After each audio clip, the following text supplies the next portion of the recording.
August 20 വിശുദ്ധ Bernard. മാർപ്പാപ്പമാരുടെ ഉപദേഷ്ടാവ്, രണ്ടാം കുരിശുയുദ്ധം പ്രസംഗിച്ച് സജ്ജമാക്കിയവൻ, വിശുദ്ധ ഗ്രന്ഥ പണ്ഡിതൻ, വാഗ്മികി, ദൈവമാതൃഭക്തൻ എന്നീ നിലകളിലെല്ലാം പ്രശോഭിച്ചിരുന്നു.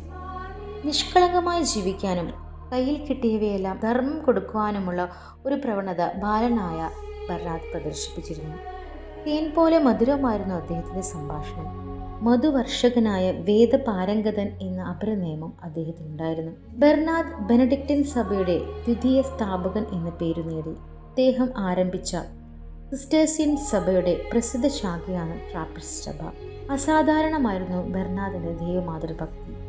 പരിശുദ്ധ രാജ്ഞി എന്ന ജപത്തിലെ അവസാന വാക്യവും എത്രയും ദയുള്ള മാതാവേ എന്ന ജപവും ബെർണാർഡ് എഴുതിയതാണ്. തേനീച്ച വളർത്തുകാരുടെയും മെഴുകുതിരി നിർമ്മാണക്കാരുടെയും സ്വർഗീയ മധ്യസ്ഥനാണ് വിശുദ്ധ